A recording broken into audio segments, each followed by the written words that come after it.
High everyone and welcome to my mini blog. আজ হলো 28 September আর তোমরা সবাই জানো আজ ষষ্ঠী। সকালবেলা রুমটা ভালো করে গুছিয়ে ইয়েলো কালারের এই নতুন বেডশিটটা পেতে নিলাম। এটা আমাকে মা দিয়েছে। বেডশিটটার প্রিন্টটা খুবই সুন্দর, আমার তো ভীষণই পছন্দ হয়েছে।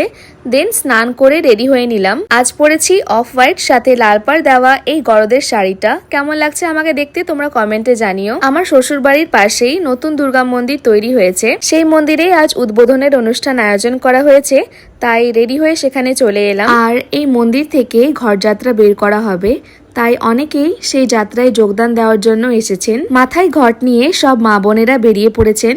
যে পুকুরে মা দুর্গা বিসর্জন হন সেই পুকুরের জল ঘটে ভরে আবার যাত্রা শুরু করা হলো। আজকে তো প্রচন্ড রোদ করেছে, তার সাথে সূর্যের তাপটাও অনেকটাই বেশি। দুর্গাপুজোয় এত গরম কিন্তু কোনো বাড়ি পড়ে না, এবার একটু বেশি গরম পড়েছে। আর এত রোদের মধ্যে ঘর যাত্রা করতে সবার একটু কষ্টই হচ্ছিল। তো যাই হোক, দুপুরবেলা প্রসাদের আয়োজন করা হয়েছিল, সেটা খেলাম। দেন সন্ধ্যেবেলা রেডি হলাম ষষ্ঠী পুজো দেখতে যাওয়ার জন্য। আমি আর আমার শাশুড়ি মা দুজনেই আমরা গ্রিন কালারের শাড়ি পরেছি। এরপর চলে এলাম মন্দিরে। এসে দেখি ঠাকুরকে গয়না পরানো হচ্ছে। সাজানো গোছানো কমপ্লিট হয়ে যাওয়ার পর পুজোও শুরু হয়ে গেল। এরপর আমি ও বাড়ি থেকে এ বাড়ি চলে এলাম ঠাকুরকে থানে চাপতে দেখার জন্য। এবছর এন্ট্রেন্সটা বেশ সুন্দর সাজিয়েছে।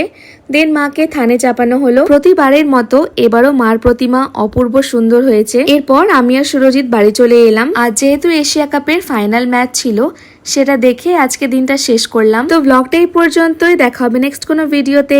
টাটা।